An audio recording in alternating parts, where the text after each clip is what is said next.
Hello students. आइए JEE Main का एक और क्वेश्चन आज हम लोग देखेंगे। क्वेश्चन जो है वो रिलेशन चैप्टर का है, जो क्लास 12 में हम लोग पढ़ते हैं। आइए क्वेश्चन को समझते हैं और उसे सॉल्व करते हैं। क्वेश्चन कहता है let a relation R on natural number to natural number be defined as x1 y1 related to x2 y2 if and only if x1 is less than equal to x2 or y1 is less than equal to y2. Consider the true statements. पहला statement दिया हुआ है R is reflexive but not symmetric. Second दिया हुआ है R is transitive. पूछा है कि इसमें से कौन सा सही होगा, पहला सही होगा कि दूसरा सही होगा कि दोनों सही होंगे या दोनों सही नहीं है। आइए इसको समझते हैं। रिलेशन दिया हुआ है x1 y1 is related to x2 y2, ये दिया हुआ है। तो पहला चेक करेंगे हम लोग रिफ्लेक्सिव के लिए। रिफ्लेक्सिव रिफ्लेक्सिव में क्या होता है, ये दोनों जो एलिमेंट होते हैं वो सेम होते हैं। यानी कि अगर हम यहाँ पे लिखें x1 y1 related to x1 y1, इस तरह से। अब यहाँ पे देखेंगे कि क्या हमारा ये कंडीशन सेटिस्फाई कर रहा है या नहीं कर रहा। तो देखेंगे तो x1 जो है वो less than equal to x1 हो रहा है। दोनों में से कोई एक होना चाहिए था, एक हो रहा है, इसका मतलब है कि ये जो रिलेशन है वो रिफ्लेक्सिव है। तो एक रिफ्लेक्सिव है, तो ये चीज तो हो गया कि रिफ्लेक्सिव है। अब चेक करना है सिमेट्रिक। आइए दूसरा चीज चेक करते हैं सिमेट्रिक। सिमेट्रिक सिमेट्रिक के लिए क्या कंडीशन होता है कि x1 y1 is related to x2 y2।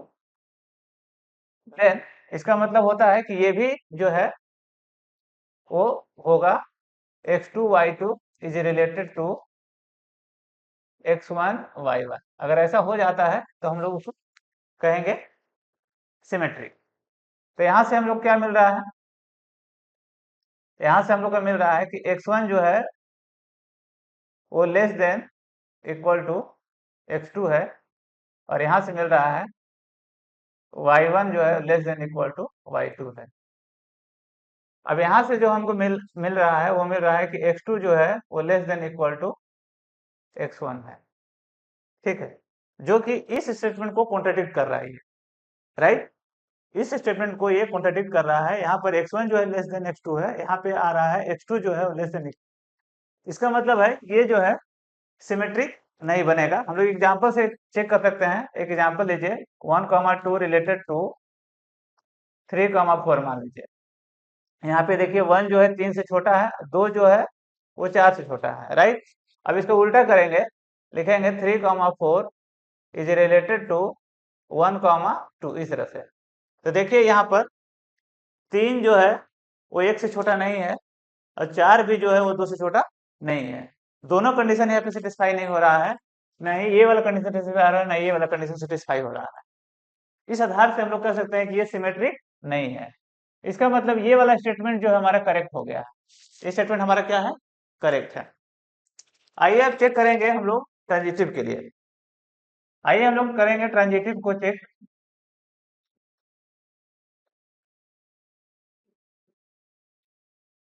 Transitive में क्या करते हैं, हम लोग एक एग्जाम्पल लेते हैं और एग्जाम्पल लेकर के देखते हैं।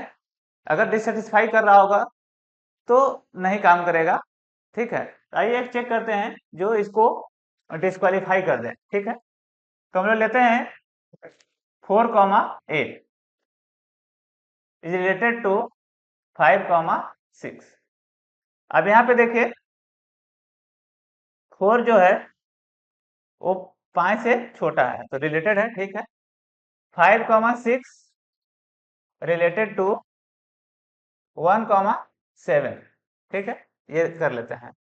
अब देखिए यहाँ पर 5 तो बड़ा है लेकिन 6 जो है वो छोटा है 7 से, तो भी रिलेटेड है, राइट। तो हम लोग ट्रांजिटिव में क्या चेक करते हैं कि a बी और b सी दोनों जो है रिलेशन से बिलोंग करेंगे, ए कॉमा सी अगर अल्सो बिलोंग कर जाएगा तो हम लोग कहेंगे कि वो ट्रांजिटिव होता है। तो यहाँ पर ए जो है ए है, ये बी है, ये बी है और ये सी है। तो हम लोग चेक करते हैं ए कॉमा सी के लिए। ए कॉमा सी के लिए मीन्स 4,8 रिलेटेड है कि नहीं देखेंगे 1,7 से। ठीक है, तो यहाँ देखिए 4 जो है वो 1 से बड़ा है और 8 जो है वो 7 से बड़ा है, यानी कि ना ये कंडीशन सेटिस्फाई कर रहा है ना ये वाला कंडीशन सेटिस्फाई कर रहा है। इसका मतलब है कि ट्रांजिटिव प्रॉपर्टी होल्ड नहीं करेगा। एक एग्जांपल हमें मिल गया है जो इसको सेटिस्फाई कर रहा है। तो एग्जाम में आप कोई भी एग्जाम्पल से आप इसको सेटिस्फाई करके दे सकते हैं कि ऐसा हो रहा है कि नहीं हो रहा। ठीक है, तो मैक्सिमम केसेस में ट्रांजिटिव जो है वो सेटिस्फाई नहीं होते हैं। आप एक एग्जाम्पल आपको ढूंढना होता है जो इसको सेटिस्फाई नहीं करता है। ठीक है, इसका मतलब है कि ये ट्रांजिटिव नहीं है और ये वाला स्टेटमेंट जो है वो सही है।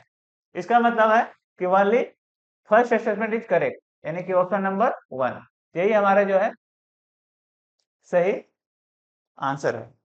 राइट, तो उम्मीद करते हैं ये क्वेश्चन आपको समझ में आया होगा। Thank you.